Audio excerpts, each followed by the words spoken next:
Di esai ini kalian harus habis-habisan banget mempromosikan diri sendiri, karena esai ini akan menjadi jalan bagi kita untuk menjual diri kita sendiri di hadapan reviewer ketika proses wawancara nanti.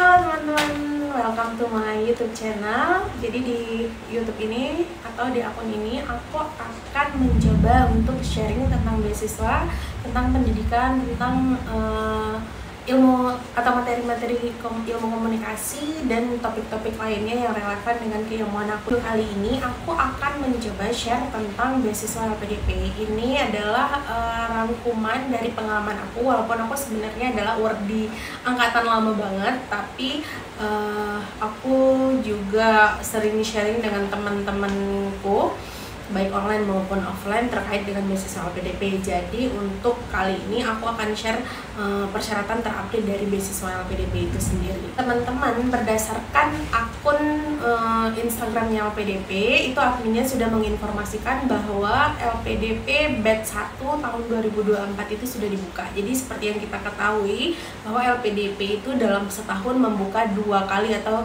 ada 2 batch ya. Yang pertama di awal tahun dan yang kedua nanti di pertengahan, seperti itu.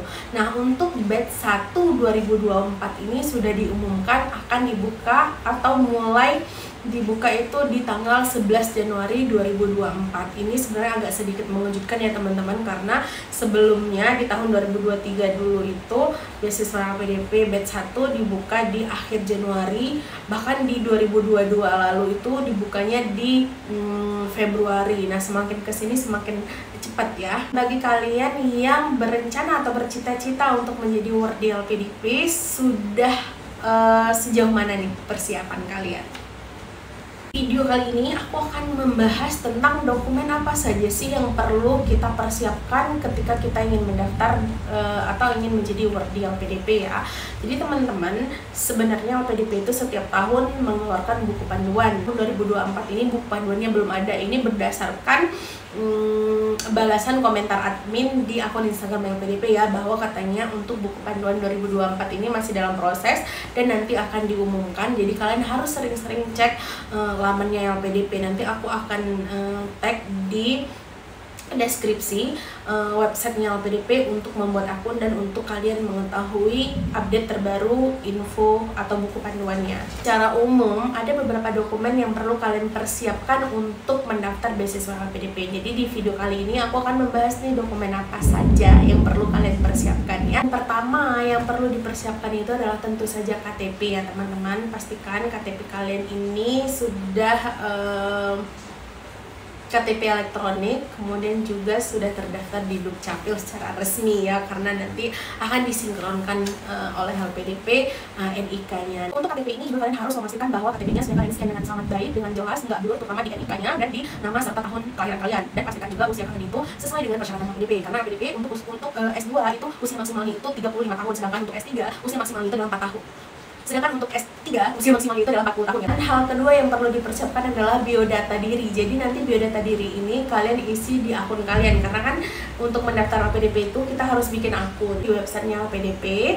Jadi nanti kalian persiapkan nih biodata diri kalian selengkap-lengkapnya, termasuk nanti prestasi yang pernah kalian raih ketika kuliah, kemudian kalian pernah berkecimpung di organisasi yang mana, kemudian juga pernah ikut kegiatan misalnya kayak seminar, lalu juga punya publikasi, itu diisi sama teman-temannya. Jadi usahakan untuk biodata di akun kalian itu tidak dikosongkan, isilah sesuai dengan yang ada, sesuai dengan realita yang kalian punya. Jangan juga karena harus diisi lalu kita memanipulasi, itu jangan ya teman-teman, karena nanti bakalan ketahuan. Dan dokumen selanjutnya yang pasti yang perlu dipersiapkan adalah ijazah, baik itu S1 atau S2. S1 untuk yang mendaftar magister dan ijazah S2 untuk yang mendaftar program doktor. Kemudian jika kalian memang sudah selesai kuliah tapi ijazahnya masih dalam proses, kalian bisa mencantumkan atau melampirkan SKL atau surat keterangan lulus. Kemudian dokumen selanjutnya yang perlu kalian persiapkan tentu saja adalah transkrip nilai A1 atau S2.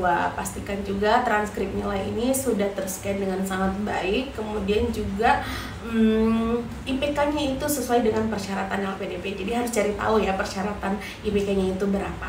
Kemudian nih ada yang perlu diperhatikan oleh teman-teman yang lulusan dari kampus luar negeri ya. Bagi teman-teman lulusan kampus luar negeri, kalian harus juga mempersiapkan atau melampirkan penyetaraan ijazah atau konversi nilai dari Kemendikbud. Jadi pastikan kalian melampirkan ya penyetaraan dan konversi nilainya jika memang masih dalam proses, karena kan untuk sekarang bisa diurus online ya.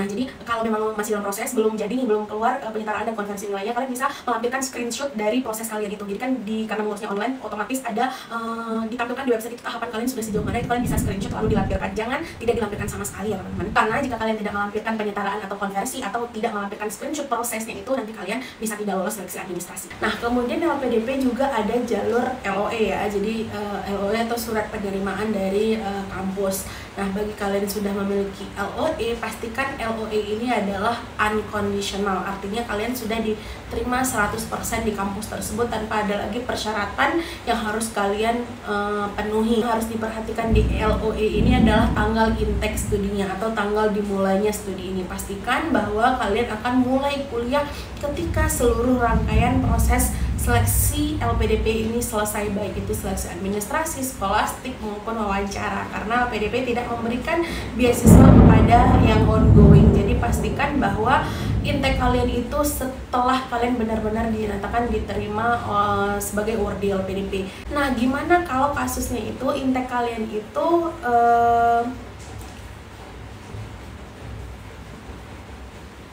kalian mulai kuliahnya itu ketika proses seleksi masih berlangsung. Nah kalian bisa melampirkan yang namanya surat defer atau penundaan studi. Nah surat defer atau penundaan studi ini bisa kalian urus di kampus tempat kalian, di kampus yang sudah menerima kalian, seperti itu. Jadi pastikan kalau intake-nya itu selama masa proses seleksi masih berlangsung, pastikan kalian melampirkan surat defer atau penundaan kuliah ya teman-teman. Kemudian yang perlu dipersiapkan lagi adalah sertifikat bahasa asing. Ini juga sebuah kewajiban ya, bahwa LPDP mensyaratkan kita punya sertifikat bahasa asing, baik itu TOEFL ITP, IBT, TOEFL, kemudian IELTS dan lain sebagainya. Nah untuk sertifikat bahasa asing ini ada beberapa hal yang harus kalian perhatikan. Yang pertama, pastikan bahwa sertifikat TOEFL kalian ini adalah dikeluarkan oleh lembaga resmi, seperti itu, bukan dari lembaga internal kampus, bukan dari tempat les, kecuali kalau memang tempat les kalian ini sudah bekerja sama dengan lembaga resmi yang mengeluarkan sertifikat bahasa tersebut. Kemudian pastikan juga bahwa sertifikatnya sesuai dengan jalur yang kalian daftar, karena kan LPDP itu ada beberapa jalurnya, kayak misalnya reguler, kemudian ada yang daerah 3T dan lain sebagainya. Jadi pastikan bahwa sertifikat yang kalian miliki sudah sesuai dengan persyaratan, kemudian juga pastikan skornya sesuai dengan persyaratan yang diminta. Untuk teman-teman dari PNS, TNI, atau Polri, itu juga kalian harus melampirkan surat usulan dari pejabat yang berwenang, itu minimal kalau nggak salah eselon 2, dan pastikan bahwa pejabatnya ini dari instansi kalian. Jangan sampai karena punya kenalan dari instansi yang lain, kalian memintanya dari kenalan tersebut. Itu tidak bisa ya teman-teman. Dokumen lainnya yang perlu teman-teman persiapkan adalah esai beasiswa LPDP ya. Jadi untuk esai beasiswa LPDP ini sudah banyak sekali orang-orang yang menulis atau memberikan cara menulis esai beasiswa yang bagus itu seperti apa, tips dan triknya seperti apa.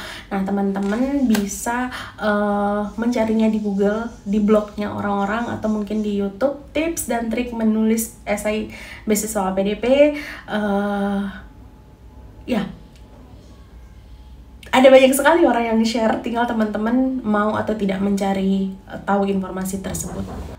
Kalau saran saya ya, di esai ini kalian harus habis-habisan banget mempromosikan diri sendiri, karena esai ini akan menjadi jalan bagi kita untuk menjual diri kita sendiri di hadapan reviewer ketika proses wawancara nanti. Karena nanti ketika di tahapan wawancara, reviewer itu selain melihat biodata yang sudah kita isi, mereka juga akan membaca esai kita. Nah, jadi lewat esai inilah mereka akan mengenali diri kita, kemudian menggali lebih dalam lagi. Jadi tuliskan sebagus mungkin, tapi juga sejujur mungkin. Jangan sampai kita udah nulis banyak hal-hal yang bagus di esai, tapi karena itu bukan yang sebenarnya, ketika wawancara nanti kita malah jadi lupa. Itu akan ketahuan ya teman-teman.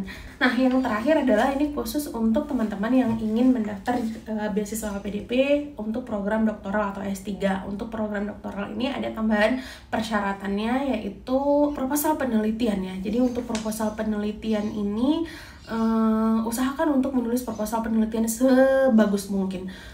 mulai dari mungkin novelty-nya, topiknya, kemudian teori yang digunakan, metodenya apa, dan lain sebagainya. Saya rasa teman-teman yang sudah S2 dan mau melanjutkan S3 lebih tahu menulis proposal penelitian yang bagus itu seperti apa. Kemudian juga untuk yang S3 ini, selain dokumen yang sudah saya sebutkan tadi, hal yang lainnya yang perlu kalian perhatikan adalah mencari, ini sebenarnya untuk proses selanjutnya ya. Jadi teman-teman harus mencari dosen di kampus tujuan atau di prodi tujuan yang mereka punya riset interest atau kajian riset mereka itu sesuai dengan proposal penelitian teman-teman, dan kemudian meminta kesediaan beliau atau dosen ini untuk menjadi promotor teman-teman. Karena biasanya lewat pengalaman teman-teman saya sudah mengambil S3, untuk mahasiswa atau calon ordi yang akan mengambil beasiswa doktor, biasanya nanti ketika tahapan wawancara akan ditanyakan oleh pengujinya apakah sudah memiliki promotor belum, seperti itu. Jadi usahakan teman-teman mencari promotor yang kajian mereka itu sesuai dengan topik penelitian teman-teman. Baik teman-teman, saya rasa begitu ya beberapa dokumen yang perlu kita siapkan untuk mendaftar beasiswa LPDP, terutama beasiswa LPDP batch 1 tahun 2024 ini.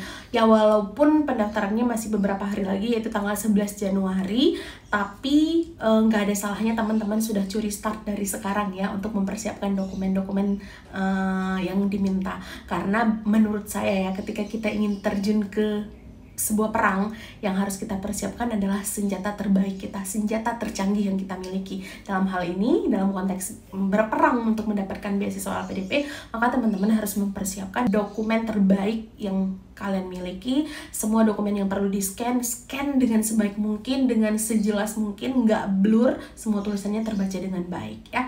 Saya bantu mendoakan bagi teman-teman yang memiliki mimpi atau harapan untuk bisa menjadi wardi di tahun ini. Saya doakan semoga mimpi dan harapan kita terwujud ya teman-teman. Kalau memang ada yang mau ditanyakan atau yang masih kurang jelas, teman-teman bisa menanyakan lewat kolom komentar di video ini, atau mungkin bisa DM saya lewat Instagram ya, nanti saya akan tuliskan di deskripsi boxnya akun Instagram saya, jadi teman-teman bisa menanyakan langsung ke saya. Insya Allah saya akan membantu sebisa saya sesuai dengan informasi yang saya miliki dan pengalaman saya dan teman-teman saya. Oke, terima kasih sudah menonton video ini, semoga bermanfaat ya teman-teman. Sampai jumpa di video selanjutnya, insya Allah. Assalamualaikum warahmatullahi wabarakatuh. Dadah.